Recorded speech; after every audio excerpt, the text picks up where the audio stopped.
On this week's episode of Beyond the Track, we paid a visit to Matt Foos. We want to thank Matt and Jamie Adams for taking time out of their work schedule to visit with us. In this video, you will get a chance to learn about Matty's background in racing, what he hopes to accomplish in his racing career, the advice that he would give any youngster watching this with hopes of getting behind the wheel, and learn about his maintenance program as well as learning about the equipment that drivers use to keep themselves safe. Hey, I'm Matt Foos, driver of the number 2F 305 sprint car. This is our shop. This is what we do. This is the race car. Just doing weekly maintenance on it. Steffi stopped out. Started racing when I was 10 years old in go-karts with my dad and my brother. Then moved up to dirt trucks, raced there for probably about 3 or 4 years. Got a championship and stuff in that. And kind of thought it was time to move up, and Farmer gave me an opportunity to run in a 305. Picked up a couple wins and got hooked up with Russ Atkins here last year and raced for him about halfway through the season we started. Picked up a win late in the year at Fremont Speedway, and we're back with him, car owner-wise, and looking forward to 2018. We also got Jamie Adams on board here too. He's a big contributor to this team, and he helps out a lot. It's just me and Jamie, so it's a lot of work, but we don't like off days, so we go as many places as we can whenever we can. So you always have a backup plan in case there's rain? Absolutely. We're never worried about rain. I mean, we always got a place to go, so. Very cool. If you want to check out some weekly maintenance stuff, right now we're starting with nozzles. This is what sprays the fuel basically, and they go right inside of here, as you can see. So you take them out every week and you clean them, because alcohol, methanol turns white and chalky. That's not very good. You don't want that. You want your nozzles to spray like an umbrella, not like a straight stream. So a little speck of dirt inside would keep that from happening? Yes, it'll throw off the spray pattern, and you really don't want that to happen. You want to, like I said, like an umbrella type figure, not a straight stream.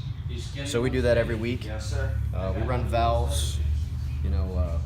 Everything we do for maintenance is basically preventative maintenance to save us money in the long-term stuff. Big time motor stuff. A brand new 305 could run you 15 grand. Does your maintenance differ, like a 305 to a 410 maintenance program deal, or is it about the same? Sure.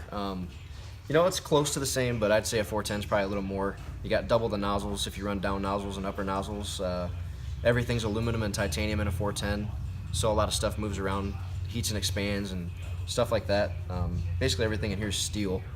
So every 2 races we'll run the valves. Like a 410 guy would do it every night. That'd probably be a good thing to do, but checking all your bypasses and all your diaphragms and stuff is a big thing. Just making sure nothing's chalked up or hard, keeping everything good. Now, would track conditions so on, would that affect your maintenance also? Let's say you went to a track that maybe track conditions were less than ideal and rough. Would you do extra things on the car to check? I don't know if that's making sense. Yeah, but. Sure. Shocks, big thing. If you got big holes and it's rough, choppy. I don't want to use Mansfield as a reference, but it's the latest one I've heard. I heard it was rough. So people are probably checking bars, check their ride heights after they came off the racetrack, shocks, see if they punctured a bag or something like that. Everything. Checking the bottom of the frame on the left side in case it was digging in, see if it's flat spotted or not. There's a lot of things you could check, but yeah, definitely it helps to just go over everything every time. Last week at Fremont on this right front combo arm here, one of the bolts fell out and it just was hanging, so we had to replace that. And we missed it at the racetrack, but we caught it during the week, so we didn't go to the racetrack. And so did you race with it like that? Yeah, we raced the feature like that. Actually, it's over here.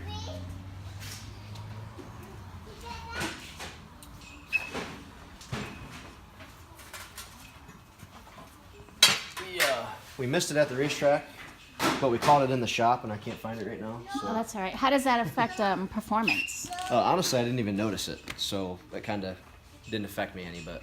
Well, that's good. Yeah. It kind of scuffed the wheel up and stuff, but other than that, it was nothing really bad damage-wise, so we got it fixed and squared away, and now we check it every time it comes off the racetrack so it don't happen again, but You know, you check everything, you know. Like I could show you on this check sheet. I learned a lot of this stuff from your husband and my dad. But you got a check sheet. That's everything we do every single week. So, you know, you clean your air filters, you clean your nozzles, the rear axle splines are back here. Cleaning is a huge part of any race of anything that you do with dirt track. Yep, absolutely. Dirt, you can consider dirt like sandpaper. It just wears and tears, and it's not good. But now, do you do everything on this list on Saturday morning also, like after you race it Friday? We'll race it Friday, come home from Attica. On the way home, we'll hit the car wash. So you load up from the racetrack, you bust your motor down, and you put these caps in so you can wash the motor so no water gets in the motor. You bust it down at the track, you load it up in the trailer, you get to the car wash, you unload it, you wash everything, your wheels, tires, then you load it right back up, come down the road and unload it again, and then you spray your headers so they don't rust up, keep them looking good.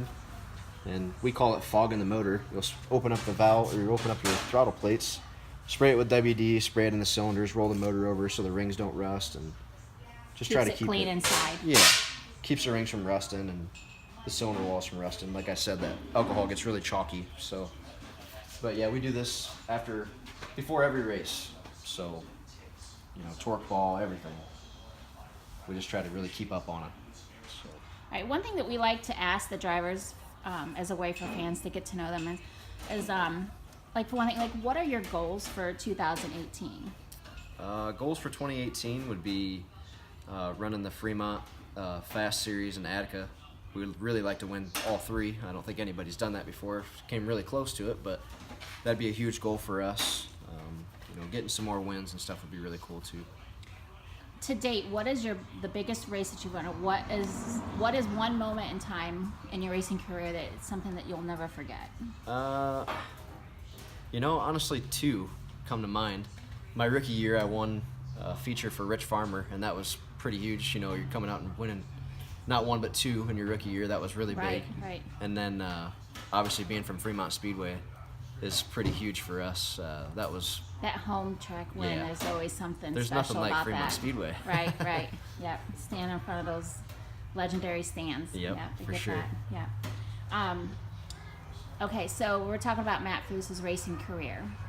Okay, before you become an old man, what's one thing that you hope to accomplish behind the wheel? You know, just keep working up through the ranks. Just doing my time and getting up to, you know, I've started from go-karts to trucks to 305s. I guess you could call me the John Ivy, I guess. He started there and he's worked his way up, but you know, go-karts, dirt trucks to the 305s. I'd like to move up to 360s and 410s someday. You know, everybody wants to do this for a living, and so do I, but you know, that's my lifetime goal, is to do this for a living, but we'll start slow. All right, so some youngsters watching this video and has hopes and dreams of getting behind the wheel. What is one piece of advice that you would give them? Never give up on your dreams. Anybody can do this sport. It's just how bad you want it. You gotta know the right people, get you involved, get a start, but you can start anywhere. Just keep on digging. We had a few questions online for you. The first one comes from Eric, and he says, do you feel that you're at a disadvantage this season racing for your first 305 championship compared to the veterans that are racing for a championship? Not really. You know, you gotta start somewhere. You can't be afraid of anybody. It's just competition. If you want to be the best, you gotta beat the best. That's very good. Just really looking forward to racing them. They're all clean racers and they're awesome teachers, I guess you could say. But love racing with the guys. And this next question comes from Crispin Racing, which we've already kind of touched on, but they want to know if you would ever race a 410. Would I ever? Yes. Absolutely, in a heartbeat. Okay. And then Brandon Moore, he wants to know, what is it like being friends with him? Brandon Moore. He's a good friend. He's trustworthy and reliable. I sticker a lot of his stuff. But yeah, he's a good dude. He's a good friend. During this time, we asked Matt to get his safety equipment out to be able to show the fans like what all they use to keep safe behind the wheel, and also the price on these things. So Matt, if you would like to show us your fire suits. Yep, these are custom suits from Simpson. I just order them right offline. I have a person that I deal with. Her Her name's Sarah, and she's really good at what she does. Give her my measurements and tell her what I need. Logos. CA Customs ships the logos to Sarah, and they make them look exactly like they're supposed to look. These suits, they come with a price, but it's well worth it for your life. How much does a suit normally run? These are $1,400 a piece, about. Okay. And these are 3-layered suits, so you can get a 2-layer suit and wear the underwear, the Nomex underwear, or you can get a 3-layer suit and not wear it. I don't wear the underwear, but you know, these are definitely the suits that you would want to have, a 3-layer at least. Now, how do you go about washing these? My awesome girlfriend Kelsey Ivy washes these suits. She just washes them in the washer. They have a special deal they call Molecule.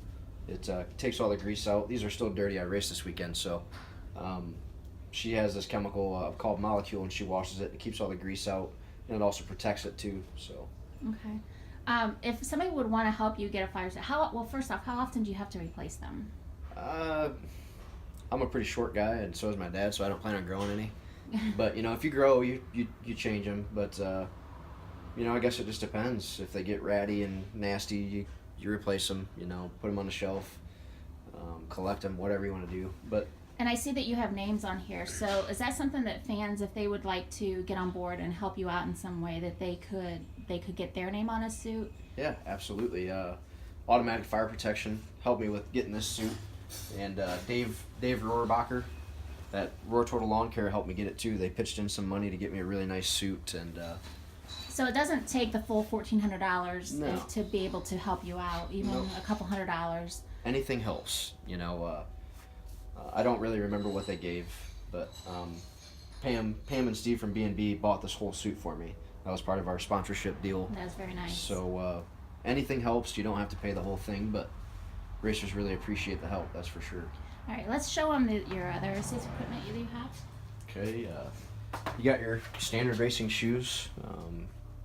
Pretty nice to have. High How tops. much do those cost?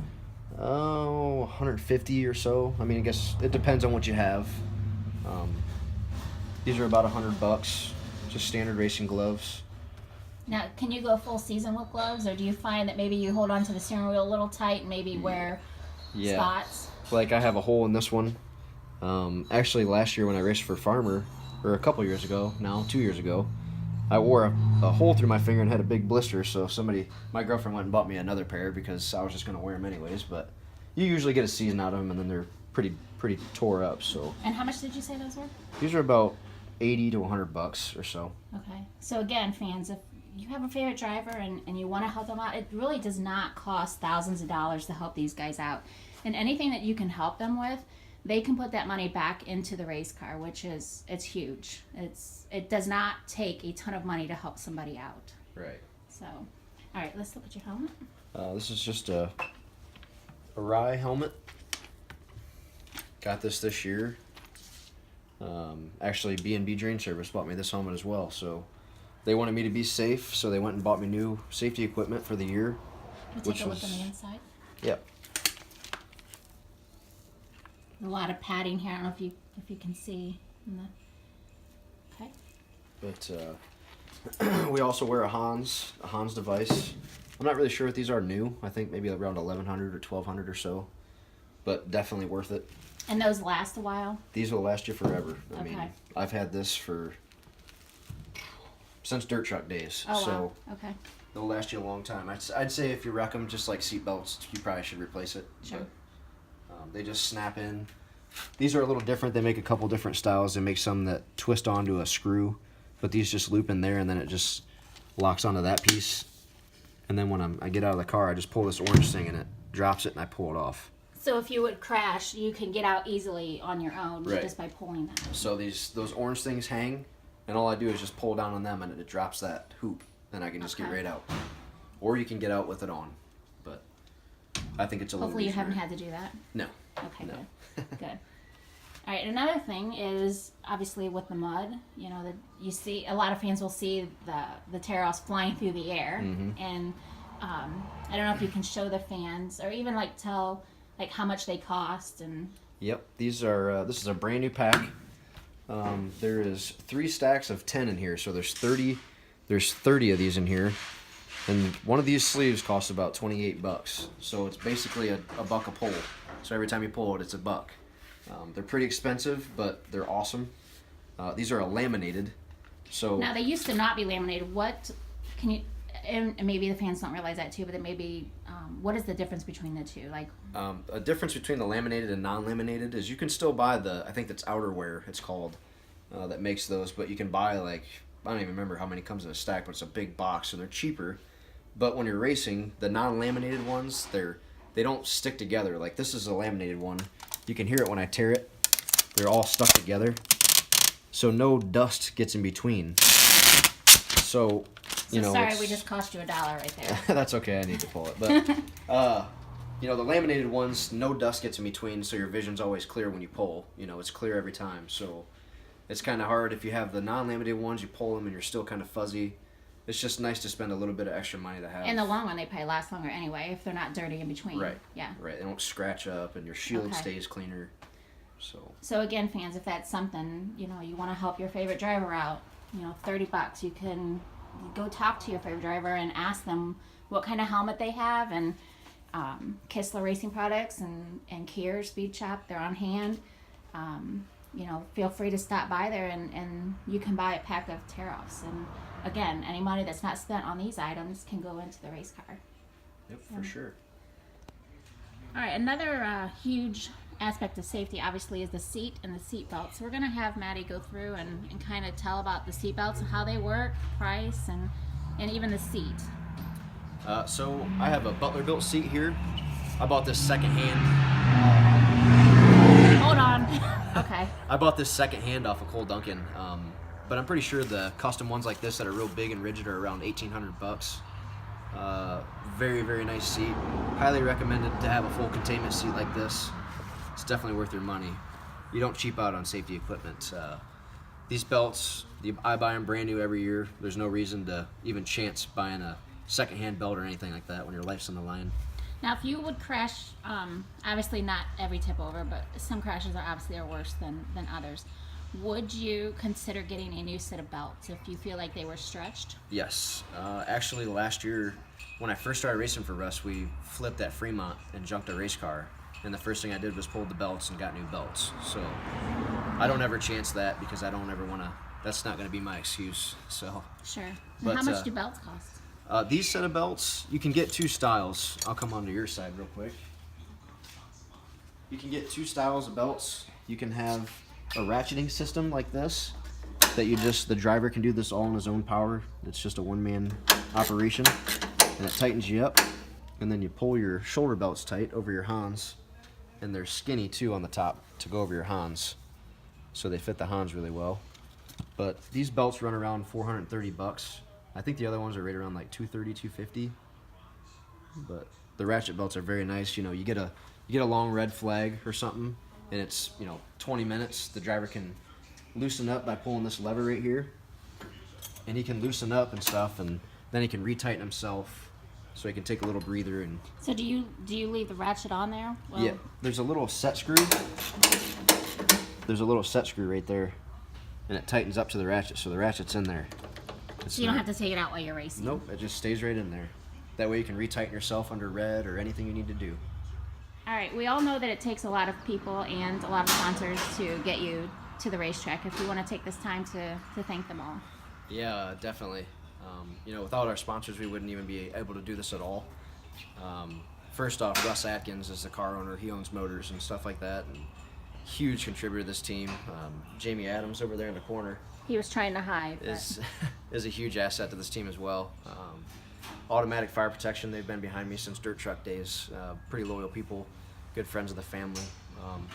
Steve and Pam Brown at B&B Drain Service is a huge part of this team. They love racing, sponsor a lot of cars. They help the racing world out a lot. Buckeye Refuse, Shagalese, Expressions, Elite Wings, Griff's Engines, CA Customs, CSI Shocks. Just everybody, they all put their heart and soul into this team, and we really appreciate them. I want to take a little time and show off these pretty cool shirts that Matt has for sale. You want to show the fans? Yeah, we got youth shirts for kids. I think from extra small up to large. How cool are these shirts, people? They're $15 a piece. I think they come in black, red, and blue. And then we have adult shirts. These are $20 a piece. There's the front. Very cool. And the back. And how much are these shirts? These are $20 a piece, Okay. and these are red, blue, and gray. Okay. And how would fans go about getting one? You could swing down after the races and see me in the pits, or you can ask me to drop them off before the races. I'd be more than happy to do that. So they can contact you on social media, drop you a message, and maybe make arrangements to pick a shirt up? Sure, no Very problem. Cool. We should have window stickers here shortly too, within the week or so. Okay. Great.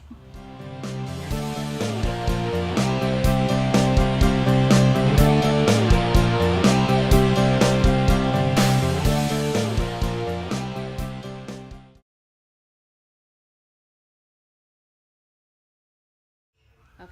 Game face on. All right. All right. Okay, we're good, right? Dave.